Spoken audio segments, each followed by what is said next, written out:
Good morning everyone. आज का हमारा टॉपिक है भारत के कुछ महत्वपूर्ण कांग्रेस अधिवेशन। हमने वो परिस्थितियां देखी जिनमें किन परिस्थितियों में अंग्रेज भारत आके भारत में राजनीतिक तौर पे अपना अधिकार जमा लेता है और उसकी शोषक नीतियां इतनी बढ़ जाती है कि वो भारतीयों को सामाजिक और आर्थिक तौर पे शोषण करना शुरू कर देते हैं, जिससे परेशान होकर भारतीय जगह जगह आंदोलन शुरू कर देता है। इन आंदोलनों से परेशान होके अंग्रेज ये चाहते हैं कि क्यों ना एक बड़ी संस्था बनाई जाए जो अंग्रेजों तक अपनी मांग लेकर आए, ताकि इन आंदोलनों से उन्हें परेशानी ना हो। तो इस कारण अंग्रेज ने एक संस्था बनाया जिसका नाम दिया भारतीय राष्ट्रीय कांग्रेस। अंग्रेजों को ये स्टार्टिंग में ये अंदाजा नहीं था कि ये संस्था इतनी व्यापक रूप से बढ़ जाएगी कि बाद में उनको इसके परेशानी का सामना करना पड़ेगा। तो इसको देखते हैं डिटेल्स में क्यों। और हाँ, इससे एग्जाम में बहुत सारा सवाल पूछता है कि कौन सा अधिवेशन कब हुआ, उसकी अध्यक्षता किसने किया, उसकी विशेष। भारतीय राष्ट्रीय कांग्रेस की स्थापना हुई थी 28 दिसंबर 1885 को। इसका स्थापना किए थे A.O. ह्यूम, जो एक सेवानिवृत्त से अंग्रेज सिविल सेवक था। ये स्कॉटलैंड निवासी थे, ब्रिटेन के स्कॉटलैंड निवासी थे A.O. ह्यूम। और हाँ, भारतीय राष्ट्रीय कांग्रेस की जो प्रथम अधिवेशन थी वो बम्बई में हुआ था। और वो कहाँ हुआ था? गोकुल दास तेजपाल संस्कृत महाविद्यालय में। ये होना था अधिवेशन पूना में। ये अधिवेशन पूना में होना था, बट हुआ ये कि पूना में उस समय हैजा फैल गया, जिसके कारण ये अधिवेशन बम्बई में हुआ, गोकुल दास तेजपाल संस्कृत महाविद्यालय में। और हाँ, जब ये A.O. ह्यूम ने ये संस्था बनाया भारतीय राष्ट्रीय कांग्रेस, तब इसका नाम दिया था इंडियन नेशनल यूनियन, भारतीय राष्ट्रीय संघ, जिसका नाम कांग्रेस के प्रथम अधिवेशन में दादा भाई नौरोजी ने बदलकर नाम कर दिया भारतीय राष्ट्रीय कांग्रेस। हाँ, उस समय के वायसराय थे लॉर्ड डफरिन। ये है लॉर्ड डफरिन, अंग्रेज था। ये कब से कब तक था? 1884 से 1888 ईस्वी तक। जब भारतीय राष्ट्रीय कांग्रेस की स्थापना हुई थी तब कुछ लोगों ने टिप्पणियां की थी। ये अंग्रेज जो था, अंग्रेज ये चाहता था कि भारतीय राष्ट्रीय कांग्रेस को वो सेफ्टी वाल्व की तरह यूज करे। अंग्रेज उसको सेफ्टी वाल्व की तरह शुरुआत में यूज करना चाहते थे, लेकिन बाद में भारतीय राष्ट्रीय कांग्रेस इतनी व्यापक रूप से फैल गई कि इसका सेफ्टी वाल्व इसी पे भारी पड़ने लगा।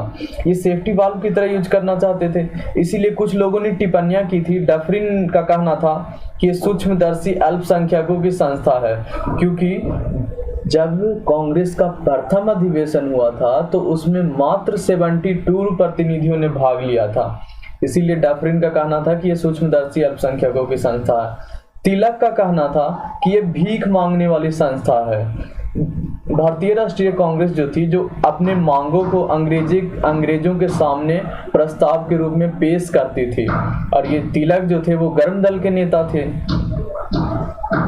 कर्जन का कहना था कि अंग्रेज अपनी मौत की घड़ियां गिन रही है। भारत में रहते हुए मेरी बड़ी इच्छा है कि उसको शांतिपूर्वक मरते हुए देखूं। कांग्रेस अपनी मौत की घड़ियां गिन रही है। अब देखते हैं आगे। महत्वपूर्ण कांग्रेस अधिवेशन। कांग्रेस का अधिवेशन बहुत सारा था, इसमें से कुछ महत्वपूर्ण अधिवेशन जो है, जो वो अक्सर एग्जाम में पूछता है, उसको हम लोग याद करते चलेंगे अभी। तो भारत का कांग्रेस का प्रथम अधिवेशन हुआ था 1885 ईस्वी में, जो बम्बई में होना था पुणे में, बट ये हुआ था बम्बई में। इसके अध्यक्षता किए थे W.C. बनर्जी। W.C. बनर्जी का पूरा नाम है व्योमेश चंद्र बनर्जी। पहला अधिवेशन में मात्र 72 प्रतिनिधियों ने भाग लिया था। कांग्रेस का दूसरा अधिवेशन हुआ था 1886 ईस्वी में। ये कहाँ हुआ था? कलकत्ता में हुआ था, जिसके अध्यक्षता किए थे दादा भाई नौरोजी। और इन्होंने ही कांग्रेस भारतीय राष्ट्रीय यूनियन से नाम बदल के, जो A.O. ह्यूम था, वो नाम रख दिया था भारतीय राष्ट्रीय यूनियन। इससे नाम बदल के ये कर दिए थे भारतीय राष्ट्रीय कांग्रेस।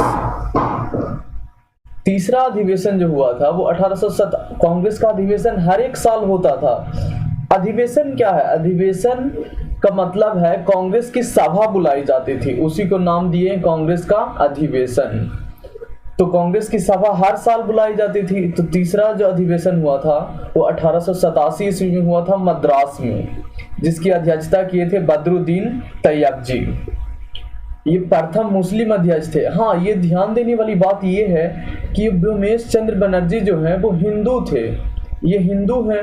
ये दादा भाई नौरोजी जो हैं ये पारसी थे, ये पारसी हैं। बदरुद्दीन तैयब जी ये मुस्लिम थे।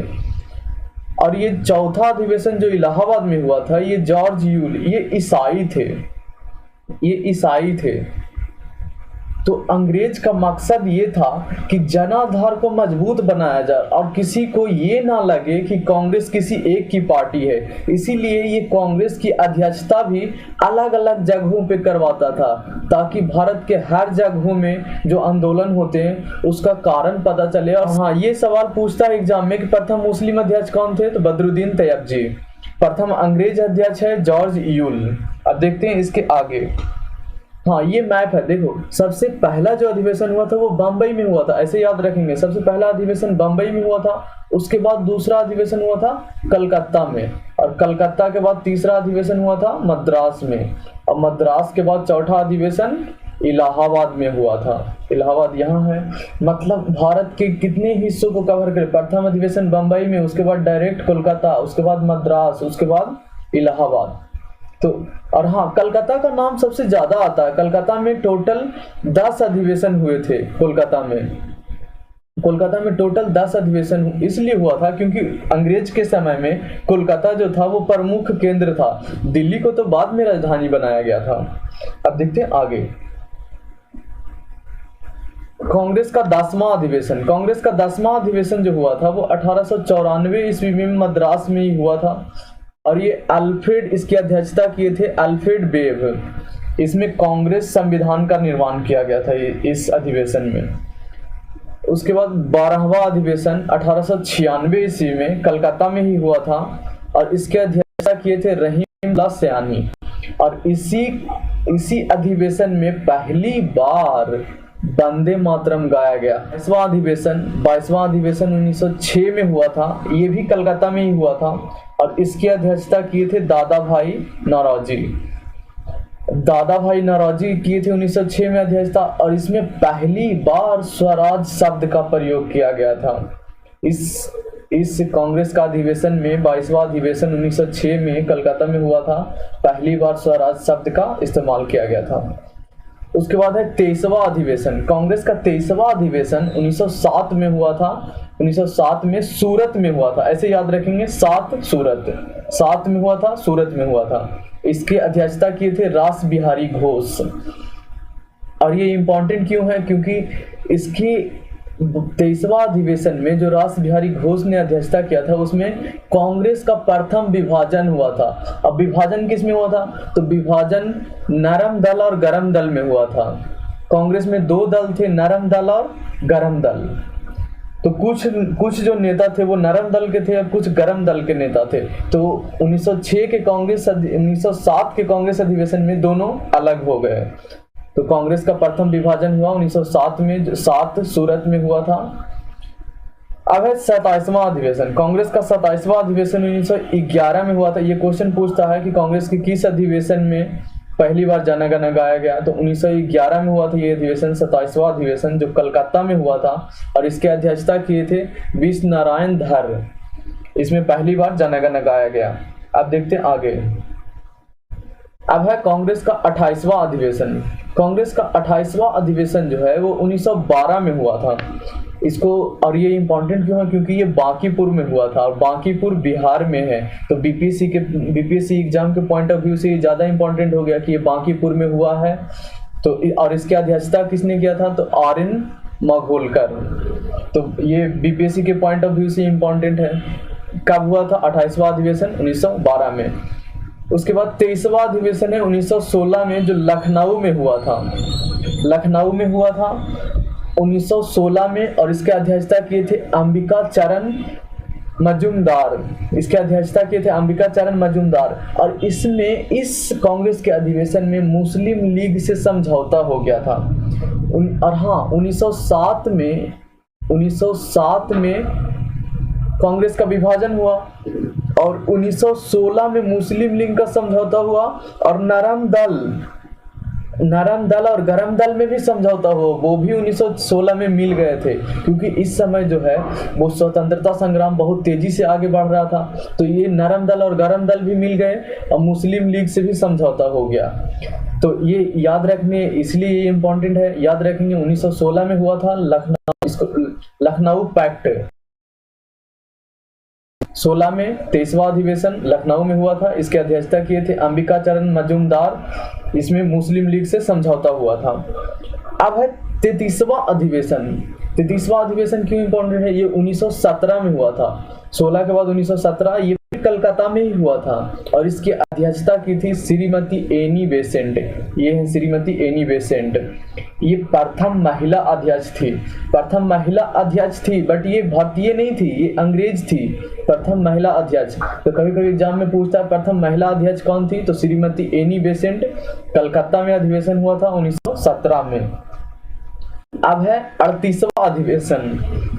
38वां अधिवेशन जो है वो 1922 में हुआ था और ये गया में हुआ था। जब गया में हुआ तो ये बीपीएससी पॉइंट ऑफ व्यू से इम्पोर्टेंट है। हाँ, बिहार में दो अधिवेशन हुआ है, एक बांकीपुर में हुआ है, दूसरा गया में हुआ है। तो ये 38वां अधिवेशन 1922 में गया में हुआ। इसका अध्यक्षता किए थे देशबंधु चित्तरंजन दास। देशबंधु चित्तरंजन दास। उसके बाद है एक विशेष अधिवेशन। अब समझिए विशेष अधिवेशन क्या होता है।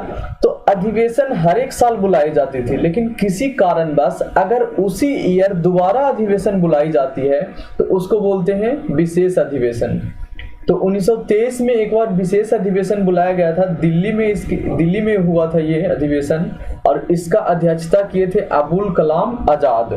और उस समय अबुल कलाम आजाद सबसे युवा अध्यक्ष बने थे। तो एग्जाम में ये क्वेश्चन पूछता है कि सबसे युवा अध्यक्ष कौन है, तो अबुल कलाम आजाद। और ये विशेष अधिवेशन 1923 में हुआ था जो दिल्ली में हुआ था। इसका अध्यक्षता किए थे अबुल कलाम आजाद। अब है 40वां अधिवेशन 1924 में। ये बेलगांव में हुआ था। ये बेलगांव में हुआ था। इसका अध्यक्षता किए थे महात्मा गांधी। ये अध्यक्षता किए थे महात्मा गांधी। तब ये बहुत इंपॉर्टेंट हो गया क्योंकि महात्मा गांधी पहली बार फर्स्ट टाइम अध्यक्षता किए थे कांग्रेस अधिवेशन को और ये एक ही बार मात्र अध्यक्षता किए थे 1924 में जो बेलगांव में अधिवेशन हुआ था। तो याद रखेंगे कहाँ हुआ था, बेलगांव में। कब हुआ था? 1924 में। उसके बाद है 41वां अधिवेशन। 41वां अधिवेशन 24 के बाद 1925 में हुआ था जो कानपुर में हुआ था। कानपुर में हुआ था और इसकी अध्यक्षता की थी श्रीमती सरोजनी नायडू। और महिला 3 थी कांग्रेस के अधिवेशन में। पहली महिला कौन थी? Annie Besant. ये भारतीय नहीं थी। दूसरी महिला थी श्रीमती एनी बेसेंट। प्रथम भारतीय महिला अध्यक्ष बनी थी जो कानपुर में अधिवेशन हुआ था 1925 में। तो ये याद रखेंगे। अधिवेशन कहाँ हुआ था? कानपुर में। अध्यक्षता कौन की थी? श्रीमती सरोजनी नायडू। ये प्रथम महिला अध्यक्ष थी। उसके बाद है 45वां अधिवेशन जो 1929 में हुआ था लाहौर में रावी नदी के तट पर, रावी नदी के किनारे हुआ था। इस अधिवेशन में पंडित जवाहरलाल नेहरू ने सबसे पहले पूर्ण स्वराज का मांग किया। पूर्ण स्वराज, सबसे पहले पूर्ण स्वराज की मांग किया था पंडित जवाहरलाल नेहरू ने 1929 में लाहौर अधिवेशन में। और ये पंडित जवाहरलाल नेहरू ही भारत के प्रथम प्रधानमंत्री बने थे। तो ये याद रखेंगे। ये अक्सर एग्जाम में पूछता है पूर्ण स्वराज का मांग कब हुआ था और कौन से अधिवेशन में हुआ था। तो 45वां अधिवेशन 1929 में और इसको ऐसे बोलते हैं लाहौर अधिवेशन में हुआ था। और उसके बाद 46वां अधिवेशन 1931 में हुआ था, कराची में हुआ था। ये भी इम्पोर्टेंट है, कराची में हुआ था। इसकी अध्यक्षता किए थे सरदार वल्लभ भाई पटेल। और इसमें सरदार वल्लभ भाई पटेल ने मौलिक अधिकारों की मांग किया। पूर्ण स्वराज का मांग 1929 में, मौलिक अधिकार का मांग 1931 में। ऐसे याद रखेंगे। अब आगे देखते हैं 51वां अधिवेशन 51वां अधिवेशन जो हुआ था 1937 में हुआ था। फैजपुर में हुआ था यह अधिवेशन। फैजपुर उत्तर प्रदेश में है, फैजपुर में अधिवेशन हुआ था और इसकी अध्यक्षता किए थे पंडित जवाहरलाल नेहरू। फिर से पंडित जवाहरलाल नेहरू ने अध्यक्षता किया था और ये अधिवेशन फर्स्ट टाइम गांव में आयोजित किया गया, प्रथम अधिवेशन था, क्योंकि शहरी क्षेत्र का जनाधार तो मजबूत हो चुका था। अब जरूरत थी गांव के जनाधार को मजबूत करने का और उसको कांग्रेस के साथ जोड़ने का। तो इसीलिए गांव में प्रथम अधिवेशन जो गांव में आयोजित किया गया था। तो ऐसे पूछता है एग्जाम में कि प्रथम अधिवेशन जो गांव में आयोजित किया गया था तो वो कब हुआ था? 1937 में फैजपुर में। इसकी अध्यक्षता किए थे पंडित जवाहरलाल नेहरू। अब है 1938 में 52वां अधिवेशन हुआ था। ये कहाँ हुआ था? हरिपुरा में। हरिपुरा है अभी गुजरात में। हरिपुरा कहाँ है? गुजरात में। और इसकी अध्यक्षता कौन किए थे? तो सुभाष चंद्र बोस। इसीलिए इंपॉर्टेंट है। हरिपुरा में अधिवेशन हुआ था और फर्स्ट टाइम इसकी अध्यक्षता किए थे सुभाष चंद्र बोस। और उसके बाद ये मात्र 2 ही अधिवेशन में अध्यक्षता किए थे 1939 में। इसके बाद सुभाष चंद्र बोस ने कांग्रेस से त्याग पत्र दे दिया था। दूसरा अधिवेशन हुआ था त्रिपुरी में। त्रिपुरी अभी मध्य प्रदेश में है और उसका अध्यक्षता किए थे सुभाष चंद्र बोस। और सुभाष चंद्र बोस ने इसके बाद कांग्रेस को त्याग पत्र दे दिया। त्याग पत्र देने के बाद कांग्रेस का जो अध्यक्ष बने थे वो थे राजेंद्र प्रसाद। और कभी कभी ये वो पूछता है कि ये इनके प्रतिद्वंदी कौन थे? सुभाष चंद्र बोस के प्रतिद्वंदी कौन थे जिनको पीछे छोड़ के ये अध्यक्ष बने थे? तो इनके प्रतिद्वंदी थे पटाभी सीतारामैया। ये भी याद रखेंगे कि इनके प्रतिद्वंदी कौन थे? पटाभी सीतारामैया। उसके बाद जो 1939 से 1946 के बाद बीच में 1940 से लेके 1940 से 1945 तक कंटिन्यू जो कांग्रेस अधिवेशन के अध्यक्ष रहे हैं वो ये मौलाना अबुल कलाम आजाद रहे हैं। इसी कारण मैंने उसको नहीं लिखा, क्योंकि ये बस ये याद रखने की चीज है कि सबसे युवा अध्यक्ष थे मौलाना अबुल कलाम आजाद और 1940 से 1945 तक के कांग्रेस के अधिवेशन में मौलाना अबुल कलाम ही अध्यक्ष रहे हैं। तो 55वां अधिवेशन 1946 में हुआ था। ये मेरठ में हुआ था और इसके अध्यक्षता किए थे आचार्य जे.बी. कृपलानी। आचार्य जे.बी. कृपलानी ये आजादी के समय अध्यक्ष थे। 1947 में देश को आजादी मिल गई थी और उस समय के अध्यक्ष थे आचार्य जे.बी. कृपलानी। एक और जो है इम्पोर्टेंट चीज वो ये है कि पूर्ण स्वराज की मांग किए थे पंडित जवाहरलाल नेहरू और इसी समय 30 जनवरी 1930 को स्वतंत्रता दिवस मनाने की घोषणा किए थे पंडित जवाहरलाल नेहरू।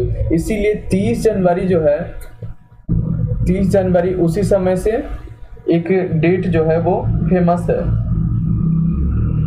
हाँ, उसके बाद है 57वां अधिवेशन 57वां अधिवेशन 1950 में हुआ था जो नासिक में हुआ था और इसका अध्यक्षता किए थे पुरुषोत्तम दास टंडन। ये है महात्मा गांधी, पंडित जवाहरलाल नेहरू और ये Maulana Abul Kalam Azad. Thank you for watching this video. Next video जल्दी ही अपलोड करेंगे, वो भी कांग्रेस से रिलेटेड होगा। Thank you.